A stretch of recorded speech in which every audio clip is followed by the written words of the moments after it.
Welcome back to the Remote Creative Podcast. I am your host, Steve Reed, and today we're going to be talking about difficult clients. So there are many kind of difficult clients. There are some that I call the overlord, some that I call the Dr. Jekyll and Mr. Hyde, and others that are the noob. They're new to all this. They don't know what's going on. They are confused about the process. They're unsure if everything's going to turn out right. They're spending all this money. They're questioning themselves and they're projecting it onto you. You've got the Dr. Jekyll and Mr. Hyde, which, they start out as a dream client. They seem like a great person. And as soon as you start working with them, wow, they turn into a completely different person. They're moody. They swing from responding quickly to your emails to then not replying to you at all, and then getting mad when things aren't progressing. It's crazy. Now the overlord, there have been very few of these, but these are wealthy, powerful people, or people that like to pretend they're wealthy and powerful. They have this kind of complex where they like to order people around. They watched a documentary about Steve Jobs, and now they think they are Steve Jobs, and they just want to yell at people and say, well, if I say something, it should be done. And they have a lot of people that hop into place and do stuff, and they're usually very successful because they can command and abuse people in that way. They don't see anything wrong with it. But anyway, there are all different kinds of people out there. Some people you may want to work with. You feel fine working with them. You're able to handle that. Other people don't have very much patience, and they don't want to deal with somebody that kind of conflicts with them. So it can be kind of tricky how to deal with, what you would maybe refer to or think is a difficult client. But there are some kind of principles and things that you can apply that will make the process a lot easier. So one of the things I always recommend doing is in every single one of these situations, you need to be able to take control. And I don't mean by force or by meeting their aggression, but I mean take control by directing the energy in the conversation in a productive way. That's going to be the best for the project and for all parties involved.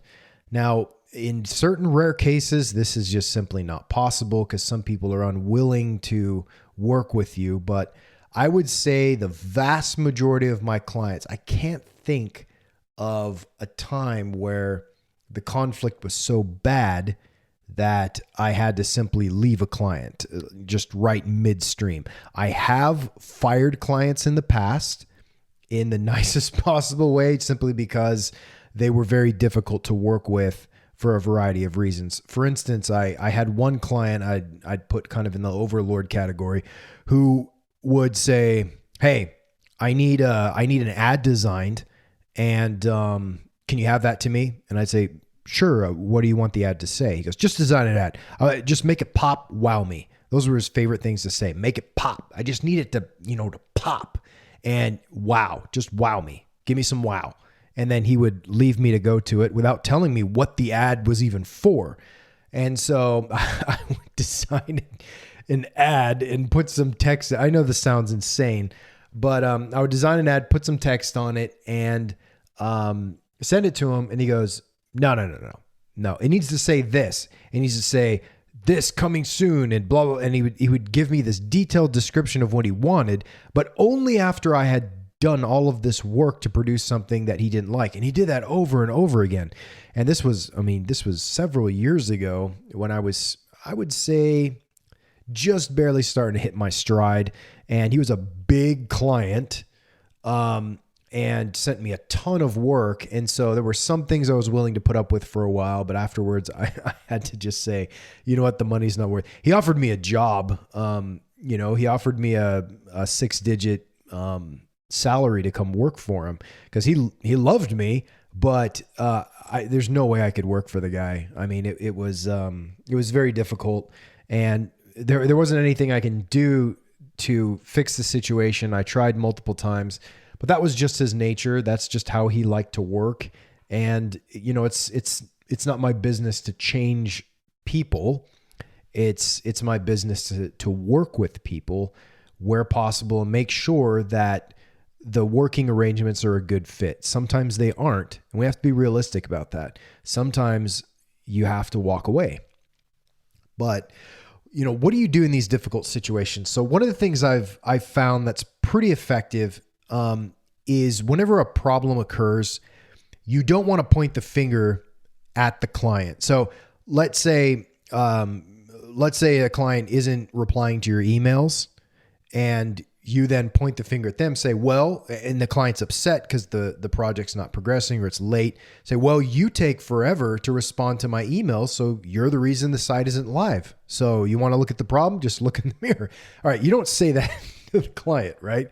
It may be absolutely true, but a better way of approaching that situation is by standing, you know, metaphorically beside the client and have them look at the problem with you. Take the problem out of the client and put it, like, imagine you're standing beside the client and you're putting the problem on a table and you're looking at it together and you're discussing it. So you could say something like, well, here's the deal. In order to keep the project on schedule, the emails need to be responded to faster. What can we do to make that happen? And now you're inviting the client to help you solve the problem. Now, one of the reasons that the client may not be responding to the emails fast enough is because maybe they got a lot of personal things going on in their life. There are things that you simply do not see that they may understand. And so it gives them an opportunity to think back and say, okay, well, you know, all right, so I can get you the emails faster. I'm just going to look at them in the morning because I wait, and then, you know, I see your emails too late in the day and I don't respond to them. So I'll tell you what, we'll look at them first thing in the morning and I'll get you those emails faster. Now you've just invited them to come and help you find a solution. You're not saying they're the bad guy or, you know, you're accusing them of anything, but now you have an ally. And so when you talk about things like that, and it could take a little practice to do too, but anytime you encounter a difficult situation, I challenge you to do that. So just look at the problem and figure out what the problem really is, and kind of frame it in your mind that way. And I think you'll find that a lot of your issues with your clients tend to go along a lot smoother. Okay, so let's see. The other thing that you want to make sure you do is to always keep your cool. If you're yelling, or the person that's yelling is not in control of the situation. Now there may be an illusion of control that they're forcing their way and they're getting their way, but really it's not a controlled situation because there's going to be anger on one side. It's not necessarily going to fix all the problems. So the one thing you do is always keep your cool. And if the problem, let's say the problem's on your side, let's say the client's upset about the progress of the project because, you know, maybe you have another project you're working on that sucks some of your time away and now you're behind on some things. Or maybe there's a way that you're handling the project that the client doesn't like. You've made some mistakes. You haven't communicated well with them. You haven't told them what to expect. The thing you want to do is do not try to get out of that. If you realize the client is looking at the situation, they're correct, you've made an error, acknowledge the error. Say, you know what? You're absolutely right. I should have done XYZ. I did not do XYZ. So here's what I'm going to do to make the situation better, and what I'm going to do going forward to ensure that this does not happen again. And it's a respectful thing to acknowledge your mistakes and commit to doing better. So if you're ever in that situation with the client, yes, always acknowledge your mistakes. Say, you know, kind of stand with them in that same kind of way and say, yeah, this isn't good. This is not what should be happening. So I'm going to make sure that this gets fixed. And if there's something they can do on their end to help you out, you know, of course, you can invite them there as well. A lot of the reasons we get into difficulties with clients too is not necessarily because of people's personalities or they're just evil, mean people. A lot of it is because, we usually come to these projects as strangers. Even if you know the person involved, if they haven't engaged with us in the process of building something before, it's kind of a mystery box. They don't really know what's going to happen. So we need to be in control by telling them what the process is. Here's where we're going to start. This is what you can expect from me. And here's how it's going to turn out. These are some of the things along the way. Here's, you could warn them that these are places where difficulty usually occurs. So one of the things I always tell a client is that one of the most common reasons that a project is delayed is because of poor communication. So if emails are not answered quickly, within a 24-hour period, which I think is reasonable, but if they're taking a long time to approve of things or get back to you, that can be a big delay of the project. Also, changing things midstream, bringing things to our attention that should have been brought up in the beginning. Those are all things that could delay. So, setting a very conservative time frame is typically a good idea. Now, often client will want something by a certain date and time where there's kind of a rush. If that's the situation, then you have to set some ground rules so that they can commit to them and that there can be an understanding right from the get-go. And you may want to put some of those things in your contract as well, that client is committing to communication within 24 hours, that you've set enough time to where even if things get a little bit delayed, you're still able to execute the project by the deadline. Do not give yourself like these insanely tight deadlines where it's down to the last minute, countdown 5, 4, 3, 2, and boom, you're hitting, you're pushing the project live at the last minute. Those are not the kind of situations you want to be in. Sometimes it turns into that on rare occasions. But if you're going to operate that way on an ongoing basis, you're going to go nuts. So always make sure that there's a plan and that you have made that plan clear to the client. They know what to expect. And then you're giving the client regular reports so that they can kind of see the progress and get a feeling that things are progressing. And as long as I've done those things, I've never really had any major problems with clients. It's only when I've failed to make certain things clear to the client that I've seen those kinds of issues. And so typically it's most of the difficulty in client situations have actually been me not being clear. So over the years, I've constantly sought to improve how I deal with clients, how I explain the process to them so that they have a way of understanding and help them kind of go through that process. Now, it doesn't mean that you need to over explain things to them, because that's another problem that we get into is we get very technical in the details, and that's not necessary at all. I'll give you an example. So one day I was driving from St. George, Utah back to Las Vegas, and I had my 2 youngest daughters with me. The one, she was just a little baby, and the other one was 4 years old. And as we were driving back, the 4-year-old asked me, she goes, "Okay, Dad, how many miles are we from home, and what time will we get there?" Well, I could have easily answered those questions with correct facts. The problem is she was 4 years old and didn't have the capacity to understand what a mile was, let alone 150 of them. And she couldn't tell time either. So the right answers would not have been helpful to her. So, growing up in Boy Scouts, I remember, holding your hand out in the sky, you can tell that's about an hour. So every hand span is about an hour that the sun will travel in the sky. So I've grown up doing that. So I looked out at the sun. I was heading west, and I noticed that the sun was about 2 hours above the horizon. And that's about how long it takes for us to get home. So I told her, because really her concern was she wanted some kind of way while she was riding in the car to be able to gauge the distance traveled and how close we were to home. She wanted to feel empowered to have that knowledge of herself so that, she could have something to track progress with. So I said, hey, you see the sun?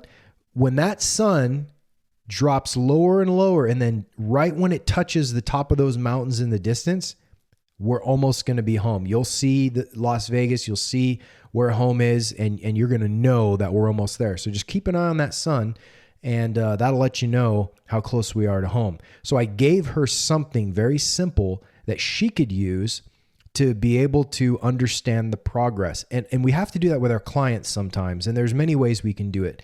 There's different types of software. There's something as easy as just sending them an email at the end of each week saying what was done, what's going to be done next, and if we're still on track. So those types of things are kind of like that sun, giving the client a way to see progress and feel confident and not kind of freak out, and to know that everything is okay.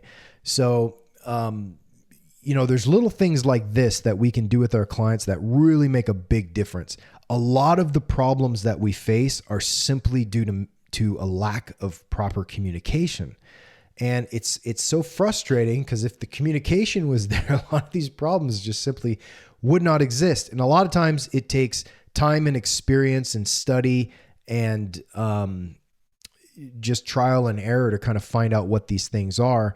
But these are all solvable problems, and we can create really good interactions with our clients, even if they are noobs or have that Jekyll and Hyde personality.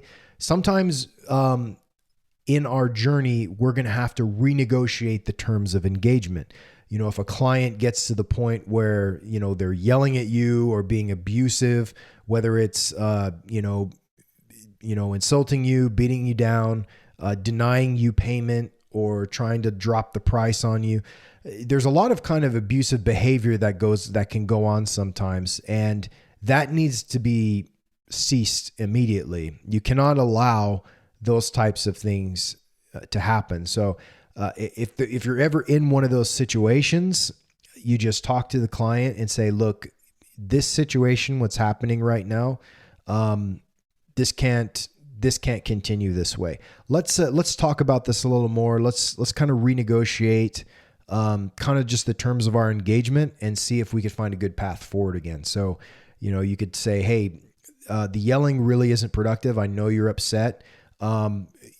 If I'd really like you to tell me what things are upsetting you the most, because I want to make sure those things are not happening. And so you're basically helping the client with what it is that's causing them so much frustration, but you're doing it in a way where that's not attacking them back, because that's not going to get you where you want to be. If they're trying to deny you payment, you talk to them about that and say, look, I'm offering you good services. If you feel that there's something about my services that aren't worthwhile, I want to make sure that you're getting the best bang for your buck. So let's figure out what we can do better. And I'm going to commit to do that on this project, so you'll feel comfortable paying me and that you're getting the value that you deserve. Because they do deserve good value for their money. And if they don't feel like they're getting it, they could be right about why they're not feeling good about paying you. The way you're behaving could erode their confidence to where they feel like they're getting ripped off. So yeah, you got to make sure that's not happening, and that can be fixed quite easily with some communication. So practice talking out with your clients. If you need to kind of role play with other people in your lives, if you're dealing with a difficult circumstance with the client right now, try role playing that out. Even if it's just you in the room, take the side of your client, see what you can see from their side. Don't make them into a monster, because it's going to make it impossible. It's going to blind you from being able to legitimately see their concerns. Because sometimes, as unreasonable as people are, and they can act very unreasonable in ways that are not right, but they can have valid reasons why they're feeling that way. And there's a lot of things that you can do to help disarm those situations. So get out there and deal with those difficult clients.